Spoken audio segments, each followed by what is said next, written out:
Hə, uşaqlar, hər birinizi salamlayıram. Bu günlərin biz sizinlə Fransa 11-16-cı yüzilliklərdə olan mövzunu danışacağıq.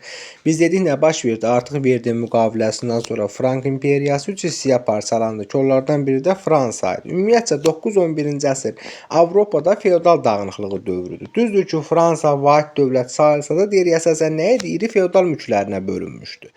Artıq 11-ci əsrdə kənd təsərrüfatı inkişaf elədi. Nə cür inkişaf edir? Deyirik ki, artıq atdan istifadə olundu. Bu da nəyə gətirib çıxardır? Elə bilin ki, bir günə görülən işi bir saata görürdü. Daha az əmək sərf etməklə daha çox vaxt qalırdı və daha çox məhsul əldə edirdi. Bu da kənd təsərrüfatının inkişafına gətirib çıxardır. Həmin vaxtda feodalların başı qarışmışdı. Nəyə? Daxili və xarici müharibələrə. Ona görə də götürdülər torpaqları kəndlilərə payladılar. Bu həmin feodallara sərf eləyirdi torpaqların paylanması, həmin kəndlilərə sərf eləyirdi. Niyə? Feodallar üçün kəndlilərdən aldığı vergilər onlara kifayət idi. Bir vaqədə adam tuta ki, bunlara nəzarət elə bir ara çıxsın, bir də var ki, vergi almaqla kifayətlənir. Bir də ki, həm də ki, kəndlilər də bir var kiminsə torpağında, feodalın torpağında işləyir, bir də var öz torpağında işləyir. Artıq fikirləşir ki, bu torpaq mənimdir, daha ürəkli işləyirdi torpaqlarında. Ona görə də torpaqların paylanması hər iki tərəf üçün yaxşı idi. Deyirik ki, şimali ilə cənubu arasında fərqlər vardı. Ümumi olaraq Fransanı biz şərti olaraq iki hissəyə bölsək, bunun şimali ilə cənubu arasında fərqlər var. Nədir? Deyirik ki, əsasən feodallar müstəqil idi cənubda. Eyni zamanda feodal münasibətləri zəif inkişaf eləmişdi. Aydın oldu mu? Məsələn, burada cənubdakı şəhərlərin hər biri müstəqil idi. Məsələn, bunlar deyirik ki, inkişafına nə kömək göstərdi? Səlib yürüşlərində iştirak eləmək olsun. Düzdür ki, səlib yürüşləri şərq üçün ağır nəticələr, amma bunlara xeyli kömək elədi iqtisadiyyatlarının inkişafına. Dedik, səlib yürüşlərində iştirak eləmələri olsun. Eyni zamanda şərq ilə ticarət əlaqələri saxlaması olsun. Bundan başqa şərq ilə ticarət əlaqələri saxlayan İtaliyadır, daha doğrusu İspaniyadır. Bunlara yaxınlıq Cənubi Fransanın şəhərlərinin inkişafına gətirib çıxartmışdı. Bəs şimalında vəziyyət nə cür idi? Deyirik, şimalında əsasən şəhərlər bir-birindən iqtisadi cəhətdən asılı idi. Çünki hər bir şəhər bir şey üzrə ixtisaslaşmışdı. Məsələn, bugünkü gün necədir? Azərbaycanda bir yerdə limondur, bir yerdə məsələn çəltikdir, bir yerdə pambıqdır. Bir ixtisaslaşdığı kimi orada da bir-birilə hərəsi bir şey üzrə ixtisaslaşmışdı Şimali Fransada. Ona görə də bir-birlərindən iqtisadi cəhətdən asılı idilər. Ona görə deyirik ki, bunların elə bu Fransanın vahid şəkildə birləşdirilməsində də maraqlı olan kim idi? Yəni kral hakimiyyətini müdafiə edən kimlər idi? Şimali Fransa. Onlar istəyirdilər ki, vahid bazar formalaşsın. Hətta dedik nə baş verdi? 13-cü əsrin sonunda Paris artıq nə oldu? Şimali Fransanın ən böyük iqtisadi mərkəzi oldu. Aha, yazmışıq bura 12-13-cü əsr Normandiya və Akvitaniya. Gəlin görək bu Normandiya, Akvitaniya nədir? Deyirik ki, 10-cu əsrdə Normandlar gəldi Fransanın şimalında. Yəni bax bu ərazilərdə məskunlaşdılar. Fransa kralı da onlara mülk verdi. Orada nə yaradırlar bunlar? Normandiya hersoqluğu yaradırlar. Amma sonradan deyirik Normandiya hersoqu Wilhelm İngiltərə taxtına deyir mənimdir iddiası olur, gedir orada dövlətin qurur. Düzdür, ora getməyinə baxmayaraq Fransada müəyyən mülkləri yenə də qalmaqdaydı. Məsələn, Fransanın şimalında və cənub-qərbində İngiltərə kralının mülkləri var idi. Bu da nə baş verdi? Artıq başladı vahid mərkəzləşdirilmiş dövlət yaratmaq istəyirdi Fransa kralı.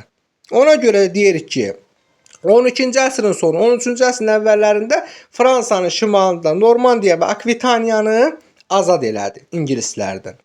Hətta 13-cü əsrin əvvəllərində cənuba doğru gəldi, Tuluzanı azad elədi. Deyirik, Tuluzanın azad olunması cənub-qərbdə olan o İngilis mülklərinin də azad olunmasına şərait yaratdı. Yaxşı, yazmışıq ki, bura Fransada kral hakimiyyətini gücləndirmək üçün nədir? Müəyyən islahatlar keçirdi. Çünki daha artıq azad elədiyi ərazilər vardı. Onları mərkəzi hakimiyyətə tabe eləməli idi. Kral məhkəməsi yaradır.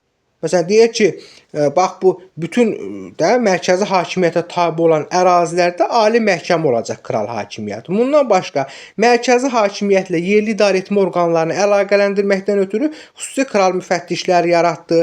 Bundan başqa dedi ki, mənim torpaqlarımda yaşayanlara vahid pul sistemi tətbiq olunacaq. Düzdür ki, yerli pullar da ola bilər də, məsələn, vahid pul sistemi tətbiq olunur. Vahid pul sistemində, yəni kralın pulu da tədricən yerli pulları sıradan çıxardırdı. Ümumiyyətcə 14-cü əsrin əvvəllərində demək olar ki, Fransanın böyük hissəsi kralın mülkü idi. Yazmışıq ki, 4-cü gözəl Filip nə idi bu? 1285-1314-cü illərdə hakimiyyətdə olmuşdu. Yəni həmin o Normandiya, Akvitaniya, Tuluza onların azad olunması dövrlərində hakimiyyətdə olmuş. Nə iş gördü? Deyirik Flandriyanı birləşdirmək istəyir, lakin uğursuz olur, birləşdirə bilmir və həmin vaxtı İngiltərə ilə aramsız müharibələr aparırdı. Müharibələr də nə tələb eləyir? Pul. Ona görə də vergiləri nədir? Artırdı. Və bunun vergilərin artırılması da Roma papasından münasibətlərini pisləşdirir. Niyə? Çünki götürür kilsə torpaqları üzərinə vergilər qoyur, bu da papaları narahat eləyirdi.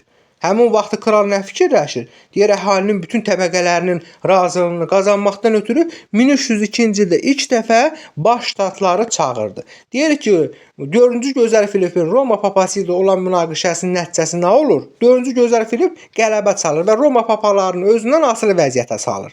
Deyir ki, zaten bu səlib yürüşlər nəticəsində Roma papalarının siyasi, eyni zamanda dövlətlər arası nüfuzu düşmüşdü və bu da bir daha onların nüfuzunu aşağı saldı. Aha, burada yazmışıq ki, 100 illik müharibə bəli, deyirik 1337-1453-cü ildə baş verir. Niyə baş verdi? 100 illik müharibənin səbəbi nə idi?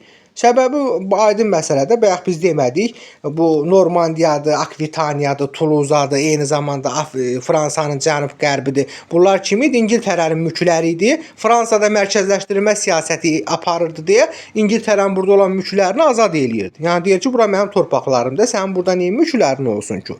Bundan da başqa Flandriya, yəni Belçika uğrunda mübarizə gətdi bunların müharibəsinə səbəb oldu. Yazmışıq İngilis qoşunları və Fransız qoşunları. Yəni 100 illik müharibənin gedişində vəziyyətlər nə cür idi? Ümumiyyətcə İngilis qoşunları haqqında müsbət şeylər, Fransız qoşunları haqqında da mənfi şeylər götürəcəyik. Düzdür ki, İngilis qoşunları çox deyil idi, amma yaxşı təşkil olunmuşdu. Deyirik əsasən ağır silahlı süvarilərdən istifadə edirdilər. Bundan başqa kəndlilərdən ibarət piyada qoşunda var idi ki, onlara da güvənirdilər. Nə idi? Bir-birlərlə yaxşı şəkildə əlaqələndirilmişdi. Bütün hərbi qüvvələr baş komandana tabe idi. Bəs fransızlarda nə cür idi? Fransızlarda da deyir ki, piyadalardan və atlılardan ibarət idi, süvarilərdən. Amma bir-birlərinə nifrətlə baxırdılar. Bir-birlərinə düşmən gözündə baxırdılar. Hər bir feodalın özünün dəstəsi var idi. Kral yalnız öz dəstəsinə komandanlıq eləyirdi. Bu da bunların zəifləməsinə, yəni məğlub olmasına gətirib çıxardırdı. Deyir ki, 100 illik müharibənin gedişində 1346-cı ildə Kresi döyüşü baş verdi. Bəli, deyirik ki, həmin döyüşdə Fransız süvariləri çox olmağına baxmayaraq məğlub oldular. Kim qələbə çaldı? İngilis oxçuları fransızları darmadağın elədi. Daha sonra 1356-cı ildə Poitiers döyüşü baş verir. Bəli, burada da Fransız ordusu çox olmağına baxmayaraq işi yaxşı təşkil edə bilmədiklərinə görə məğlub oldular. Dedik, hətta Fransa kralı da əsir düşdü. Və 1360-cı ildə ağır şərtli sülh bağladı. Niyə bağladı sülhü? Dedi ki, həm vaxt qazanım, həm də qüvvələrimi yenidən bərpa eləyim. Bəli, həmin o 1360-cı ildə ağır şərtli sülh bağlayandan sonra müəyyən işlər gördü sülh dövründə Fransız ordusunda. Neynədir? Deyirik, yeni meydana gələn toplardan istifadə genişləndirildi. Eyni zamanda baş komandanın səlahiyyətləri genişləndirildi. Buna baxmayaraq 1415-ci ildə baş verən Azincourt döyüşü nəticəsində fransızlar yenə məğlub oldu. Deyirik ki, Fransanın şimalı ingilislər tərəfindən tutuldu. Bəli, artıq 1420-ci illərin sonlarında Orleon mühasirəyə alındı. Deyirik, Orleonun əgər ələ keçirilməsi Fransanın tamamilə məğlubiyyəti və 100 illik müharibənin sonu deməkdir. Niyə? Çünki Fransa şəhəri, daha doğrusu Orleonun qalasının tutulması Fransız ordusunun şimaldan və cənubdan mühasirəyə düşməsi deməkdir. Həmin vaxtda Janna Dark adında bir kəndli qız meydana çıxır. Deyirik, nə idi o? Hərbi taktikanı yaxşı bilirdi, təhlükəli yerlərdə öndə gedirdi. Eyni zamanda döyüşçülərə vətənin müdafiəçiləri kimi baxırdı. Həmin Janna Dark artıq nə baş verir? Bu Orleonun mühasirəsini təşkil edir. 1429-cu ildə Orleon qələbəsi baş verdi. Bəli, deyirik ki, 100 illik müharibənin gedişində ilk böyük qələbə idi fransızların və bu da nədir? Fransız ordusunun döyüş ruhunu yüksəltdi və hətta Janna d'Arc'ın artan şöhrəti deyirik kralı və iri feodalları narahat eləyirdi ki, 1430-cu ildə Janna d'Arc əsir alınarkən Fransa kralı onun azad olunmasında heç bir köməklik göstərmir. Hətta onu İngilislər onun hərbi uğurlarını aşağı salmaqdan ötürü cadugərlikdə günahlandırıb edam eləyirlər. Deyirik 100 illik müharibənin sonuna yaxın Fransa kralı nədir? Cəngavərlərdən və muzdurlardan ibarət nə yaratdı? Daimi qoşun yaratdı. Bəli, deyirik ki, və buna baxmayaraq döyüşün taleyini atlı cəngavərlər yox, kəndli piyadalar qalib gəldilər. Dedik axı onlar bir-birinə nifrət edirdilər.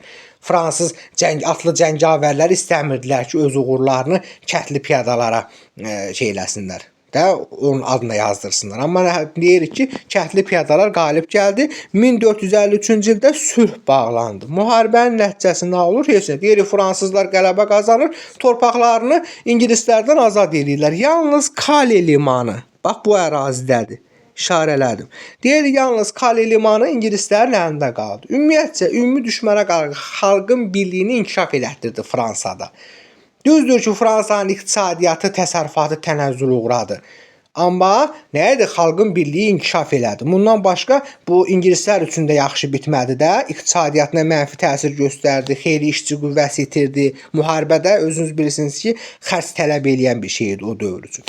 Jaklar üsyanı haqqında danışaq. 1358-ci ildə olmuşdu. Kəndli üsyanı idi. Nə idi? Deyirik, Poitiers döyüşündəki uğursuzluq xalqın qəzəbini artırdı və üsyanlara səbəb oldu. Nə idi səbəb? Məsələn, deyirlər ki, vergilərin artırlığı idi, eyni zamanda kəndlilərin vəziyyətinin ağırlaşması getdi həmin bu Jakeriya, yəni Jaklar üsyanı. Çünki zadəganlar kəndlilərə Jak deyirdilər. Ona görə bu üsyanı deyil, Jak üsyanı adlandırırdılar. Bunlar da deyirdilər ki, güya bu feodalların bizim başımıza açdığı zülmlərdən kralın xəbəri yoxdur. Xeyirxah kral uğrunda mübarizə aparırdılar. Feodallar da neynədir? Danışıqlar apardı. Həmin o üsyankarların başçılarını ələ keçirib hiylə yolu ilə üsyanı yatırdı. Düzdür ki, üsyan nəticəsiz qalmır. Neyin olur? Deyirik, bunlar bir müddət vergiləri artırmağa cəsarət eləmirlər. 11-ci Ludovik mərkəzləşdirilmiş dövlət. Bəli, artıq 100 illik müharibə sonra çatandan sonra deyirik ki, o yarımçıq qalmış mərkəzləşdirilmə prosesi davam elədi və kral 11-ci Ludovik var idi. 1461-1483-cü illərdə olmuşdu hakimiyyətdə. Nədir? Deyirik, artıq bunun dövründə mərkəzləşdirilmə həlledici mərhələyə qədəm qoydu. Öz rəqiblərinə qarşı parçala və hökmranlıq et siyasəti yürüdür. Yəni hilədən istifadə edir. Onları bir-birinə qırdırır feodalları. Zəiflədir və ayrı-ayrılıqda onları məğlub eləyib mərkəzi hakimiyyətə tabe eləyirdi. Nəticəsində onu deyirik ki, 15-ci əsrin sonlarında nə oldu? Fransa vahid dövlətdə birləşdirilməsi prosesi başa çatdı.